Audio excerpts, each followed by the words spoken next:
For 30 years, I've been teaching this, and I've taught this for West Point and Microsoft and Lilly and Delta, and the largest organizations and companies in the world come and say, John, teach the 5 levels of leadership, because they understand that if you and I today, in these few minutes, can understand how leadership works, and by the way, leadership's not a noun, it's a verb. It's action, it's moving. And if we can understand how to go from level 1 to level 2 to level 3 to level 4 to up to level 5 in our leadership, we expand our leadership, we expand our influence, and we expand our effectiveness. So I'm ready to go. I know you're ready to go. Okay, here we go. Level 1, we're going to start at the very bottom level. This is where you start. This is where we all start. The bottom level is the position level. At level number 1, this is where we all start. We all start with a title. We all start with a job description. We all start with a position. Okay? And the key word at level number 1, the key word is rights, R-I-G-H-T-S, rights. In other words, people at level number 1 follow you because they have to. In other words, you're the boss, or you have a title, or you're the supervisor, and anybody that's under that person, they just basically follow that person. Now, this is the beginning of all of our leadership journey. We get a leadership position. In fact, people will come to me all the time. They'll say, John, I just became a leader last week. And when they tell me they became a leader last week, I know what they meant. They really didn't become a leader last week. What they really did is they got a leadership position last week. And by the way, the position doesn't make you a leader. I know a lot of people who have a position of leadership, but they're not a good leader. You know that too. You probably worked with them before. So the position doesn't make you a leader, but if you're a good leader, you can really make the position. But it's where we all begin. Now, the upside of level 1 is simple. It's a place where you and I get to shape and define our leadership. We get a leadership job, we become a supervisor, and now we begin to work on ourselves as a leader, and we begin to define who we are. That's kind of the upside. Now let me give you the downside of level number 1. The downside of level number 1 is the people who follow you will give you the least amount of their energy and effort. In other words, if they're following you because they have to follow you, if they're following you because that's what they've got to do to get their paycheck, if they're following you because you have the position over them, if that's the case, they will always give you the very least of their time and of their ability and of their effort and of their mind. People don't like to have to follow people because they have to follow people. And this is a great mistake that people that have positional leadership make. They think, well, I've got the title, I've got the position, so now everybody will follow me. Well, they're following you, but they're only following you many times if you're not a good leader because they have to. It's the only way that they can get paid. Just think of this. Level number 1 is where you're going to get the very least of people's energy, effort, and mind. Let me tell you, I've seen it many times when I've gone to work with companies on leadership. You can always tell a level 1 leadership company or level number 1 leadership culture. You can always tell it because, let's say quitting time is at 5 o'clock. In level 1 positional type companies, if quitting time is at 5 o'clock, guess what? At 4:30, everybody is clearing the desk. Oh yeah, they're moving stuff out of the way because it's only 30 minutes until the highlight of their day. And so they're already starting the countdown. So they're clearing their desks because they want nothing to impede their progress when they leave the building. So they've got at 4:30 the desk starts getting cleared. At 4:45 they get away from the desk and they go around and they go to the different cubicles and they're saying their goodbyes. And they're saying, boy, it was great to be with you today and had a good time and see you tomorrow. And they're doing all that kind of stuff because, again, at 5 o'clock, the big time, at 5 o'clock, they don't want to have to be encumbered by doing relationship stuff. They want to do that on company time. You understand that. At 4:50, they're going to the restroom.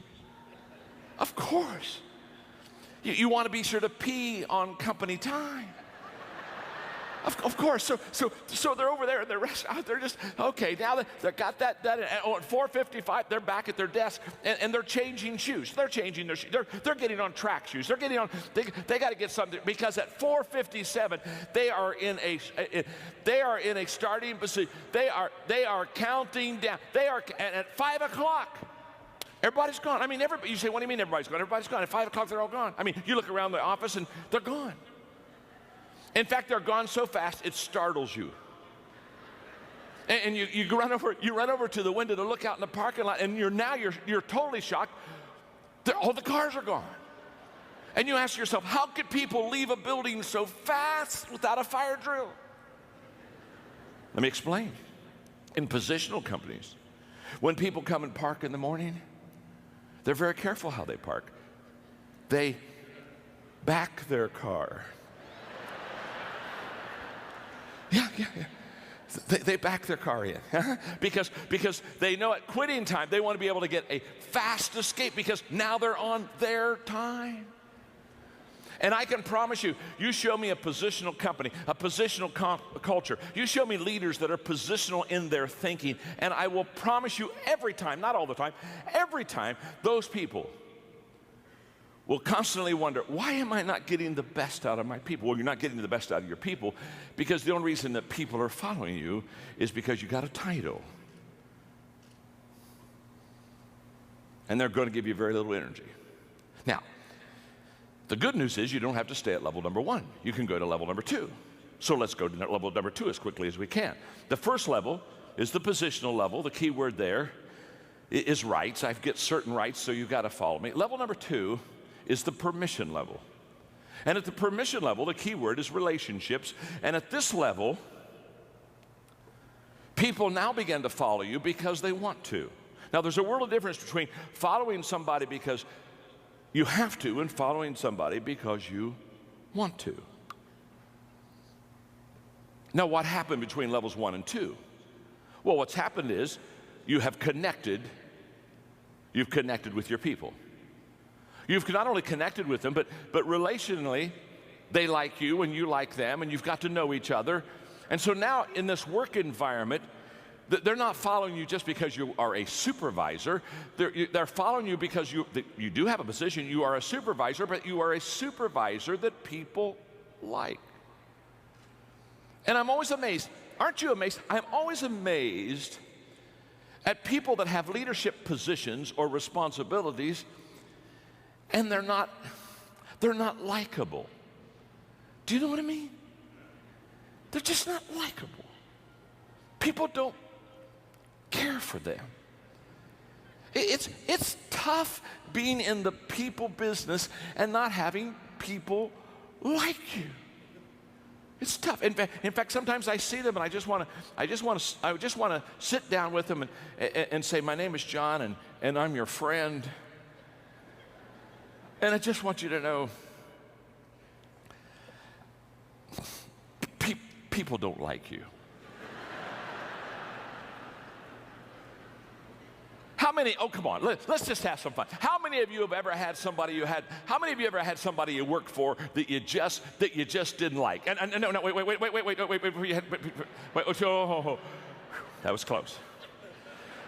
Let me qualify this for you. Not in your present job situation. You understand? No. I know that is not happening where you are now. You are happy. But how many of you in another job at another time on another planet? Come on. All right, come on. How many of you ever had somebody you had to follow and they just weren't like, let's see the hands. Come on, let's get those hands. Absolutely. All right, there you are. All right, let me ask the real question. How many of you are seating beside that person right now?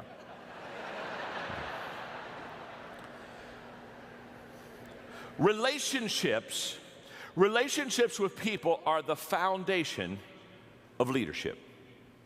You build your leadership off of relationships. Why? Because leadership is influence. And you cannot influence somebody that you antagonize. And every one of us know what it's like to have somebody,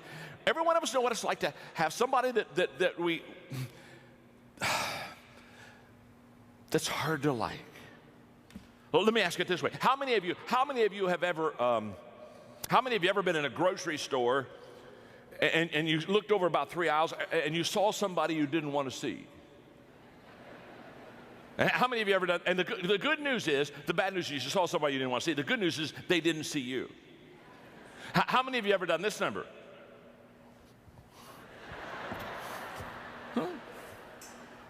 Hid from somebody. Now, in this, on level number 2, what happens is you begin to develop relationship skills. And let me describe the leader on level 2. The leader on level 2, they have 3 things that they do extremely well to be a relational leader.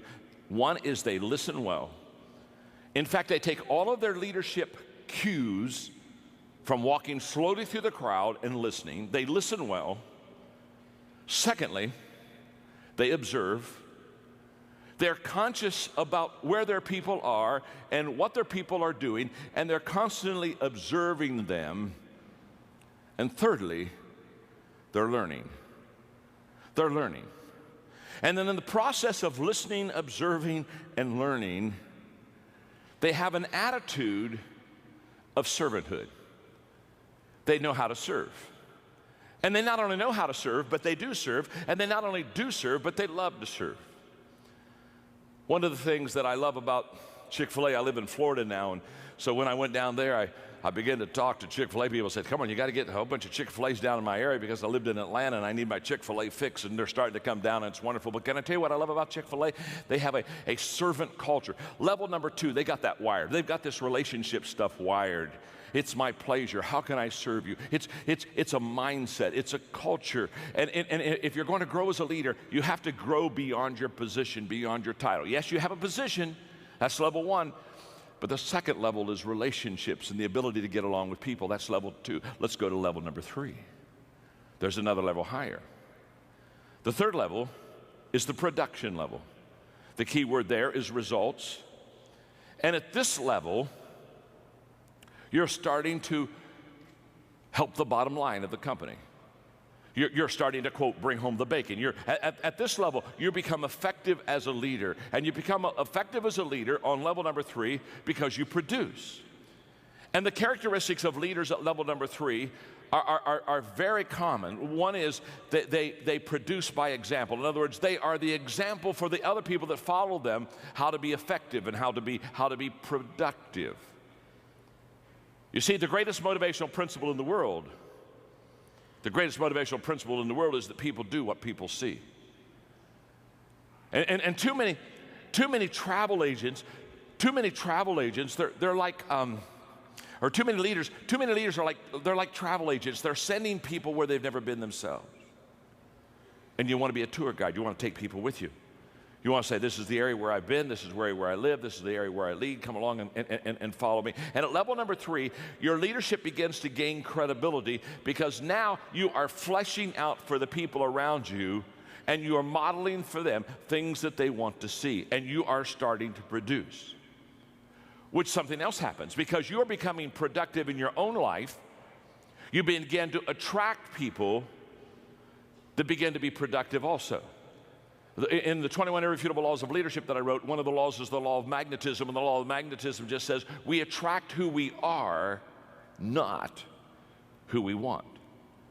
So when I talk to leaders, often when we talk about recruiting, then I'll say, well, what kind of people do you want in your company? What kind of people do you want in your department as a supervisor? And they'll give me a list. They'll write things, you know, I want somebody that's self-disciplined, and I want somebody that is service-oriented, and they'll give me a list of 4 or 5 qualities.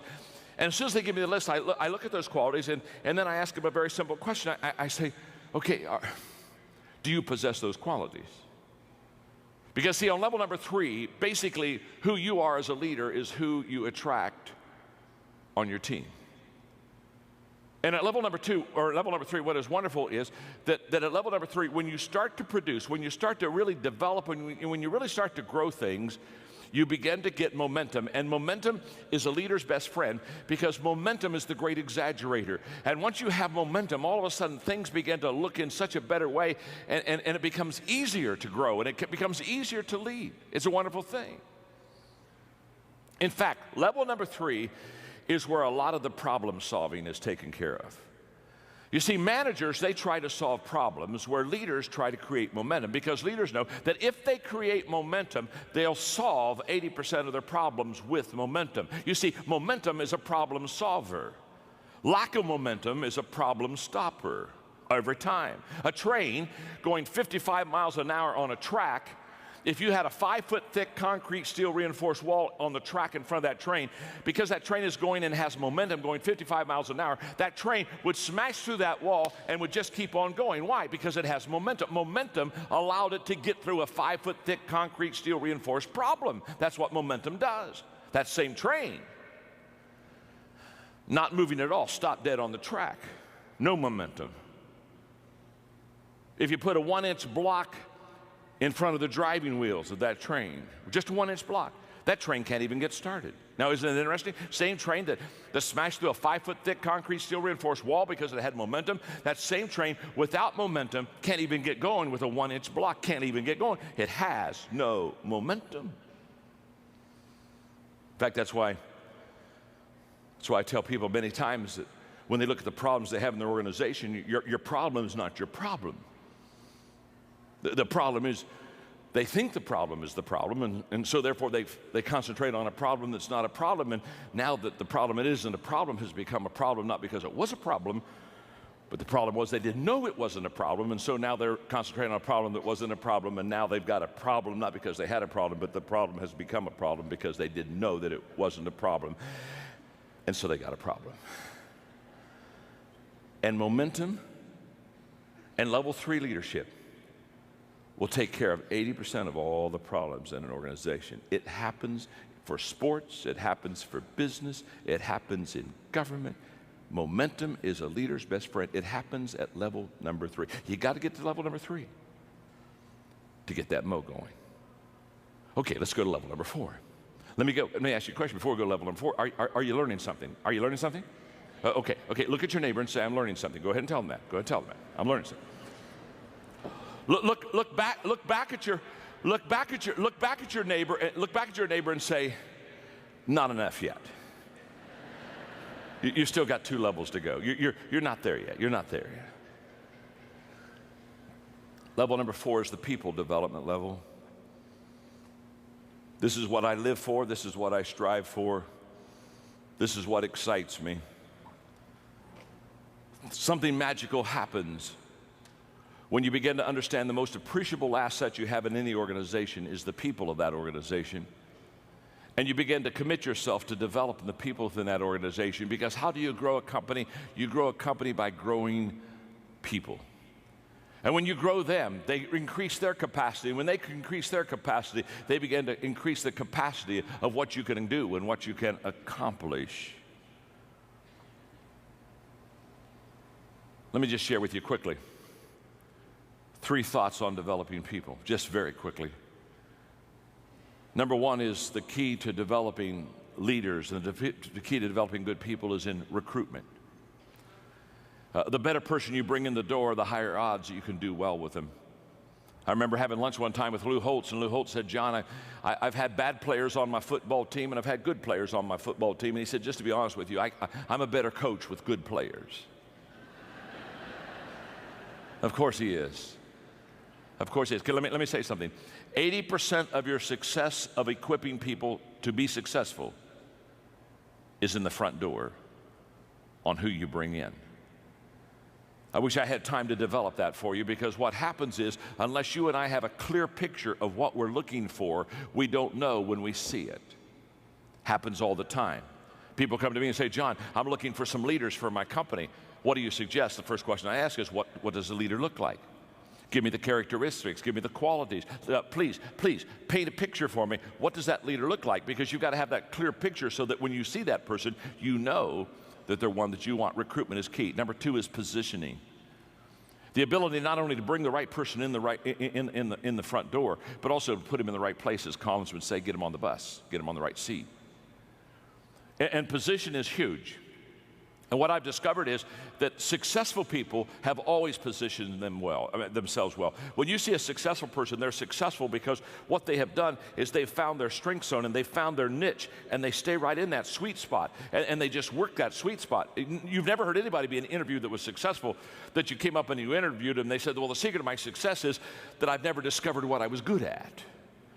Or the secret of my success is I've always worked on, I've just worked in my weakness. No, they're always in their strength. They've already discovered what they're good at. Now, successful people have discovered what they're good at. Successful leaders discover what other people are good at. Successful people position themselves well. Successful leader position the other people well. And at level number 4, that's exactly what happened. The leader is always looking at the people, observing, watching. Just like last week, I went back to my first school. I graduated from Ohio Christian University in a little town in Circleville, Ohio, and it's a little school, and I go back every year, and I give them a day to speak, and they get all the proceeds and keep the money. And so because I grew up in that town, I told one of my friends that played ball with me, Tim, I said, Tim, let the ball players, let the team know, let some of my high school kids know that I'm going to be in town, and let's have a dinner afterwards. And we had over 50 people came together. I hadn't seen many of my high school mates since I graduated from high school, clear back in 1965. And we had a wonderful time. We laughed and talked and told stories for 2 hours. And Coach Neff, our basketball coach, he came back. Hadn't seen him for years. And when I saw him, I thought of myself, and I thought of back in those scrimmages in basketball, because the first scrimmage every year, Coach Neff would take the first team, and he'd say, now I'm going to let you play the second team, but there's one condition. The first team is not going to play their position. And he'd take Doug Roth, who was 6'8", and put him out at point guard. I remember he stuck me one year under center, and he put all the first team players out of position on offense. But he let the second team play in their position. And the second team always beat us in the scrimmage. Why'd they always beat us? Because, and then he would stop and he'd say, let me just explain something to you. No matter how talented you are, if you're out of position, you'll never reach your potential. What was Coach Neff teaching us? He was coaching us, and he was teaching us that it's key to get positionally correct. And it's also, as a leader, key to get your people in the right position. And at level number 4, that's what happens. At level number 4, you recruit well, you position well, and then you equip well. Now you take them and say, okay, I understand what their strength zone is. I understand what their giftedness is. Now I'm going to equip them. I'm going to come alongside of them, and I'm going to develop them, and I'm going to train them. And I use a very simple, for many, many years, a simple 5-step equipping process. It really works. Step 1, I do it. It's that simple. You can't teach somebody what you can't do yourself. We may teach what we know, but we reproduce what we are. So if you're going to reproduce yourself, you got to be it yourself. So the first step is I do it. Step 2 is I do it and you're with me. I take you with me. Now we're going to spend time together. I'm going to be your mentor. I'm going to be your coach. You're going to watch me. You're going to observe me. You're going to see me in different situations. We're going to make sure that it works. We're going to make sure you're going to be able to ask me questions. Step 3 is now we turn it, and I hand the ball off to you. Now on step 3, you do it. You do it, and I'm with you. Now I'm watching you, and I'm tweaking you, and I'm helping you to get better, and I'm just really fine-tuning you. Step 4 is you do it. You just do it. You don't need me anymore. You know how to do it, and you do it well. And many times people think that equipping stops at step 4, but it doesn't. There's one more step that's absolutely essential. Step 5 is you do it and somebody's with you. You've never really trained and equipped somebody until they can multiply themselves. That's where all compounding is. That's where all compounding of time, money, influence, the whole process. Compounding begins when you can train somebody who has trained somebody. I know that well because 14 years ago, I started a nonprofit organization called Equip that is now the largest leadership organization in the world, and we've trained and equipped over 3 million people in 154 countries. And the key to that is we don't train anybody unless they make a commitment to train somebody else. It has to continue to go on. That's level number 4. It's a beautiful level to be on. It's the level where you develop people. Now there's one more level. That's level number 5. The pinnacle level. The pinnacle level, the key word there is respect. You've done it so well with so many for so long that people just absolutely follow you. They follow you because of who you are, the qualities you have in your life. They follow you because of what you have done. And there's a great amount of respect. And it takes a long time to get to level number 5. Most of us aren't there. All of us would probably like to be there, but it's a lifelong journey. And what I want you to understand about the 5 levels is that's exactly what leadership is. Leadership is an always ongoing, always learning, growing process. Okay, let me ask you a question. You've got the 5 levels there, and you can see them, and you can see how each one kind of leads into the next one. And probably the question you've asked yourself now by this time, because you're a sharp crowd, you've asked yourself, wonder what level I'm on. Am I on level 1, or am I on level 3? Am I on level 4? You've already done that. I know you have. That's what I would be doing if I'd be sitting there. I'd be saying, okay, where are you, Maxwell? And if you ask that question and you kind of go deep in that question, you're going to get a little frustrated, because you know what you're going to discover? You're going to discover that you're not on the same level with everybody. That with somebody, you're maybe on level 2. With somebody else, you may be on level 4. Isn't that true? If somebody new came in the company, you're on level 1 with them. And what you're going to discover is that you're on different levels with different people. Now, I wish I had an hour to teach this whole process, but here's what I want you to understand. Here's your assignment, very simple. Take the people that you lead, put their names down, and ask yourself a simple question. What level am I on with that person? Do your best to kind of put a number there, and I know it can kind of bleed together, so it's not quite an exact science, but do your best shot, because after you know what level you're on with each one of your people, then you're going to know specifically how to lead them. Now, here's the key. Whenever you try to cast vision with people in your organization, in your department, they don't see you based upon who you are as a person or as a leader. They see you through the 5 levels grid. And a person on level 1, when you talk about a vision, a person on level 1 sees you entirely different than a person on level number 4. The commitment level is much higher the higher you go with your people. So therefore, when you cast a vision, or when you lay it out for your people and say, this is where we want to go, just understand, it may be the same company, it may be in the same building, it may be the same time, it may be the same speech, but the reactions are going to be different. And the reactions are going to be different because they're on different levels with you. So take the notes, study them, apply them to your life, begin to be a student of the 5 levels of leadership. And I wish you well. Because leadership is influence. Always has been, always will be. And within you, you have the power to increase that influence. God bless. Thank you very much. Have a great day.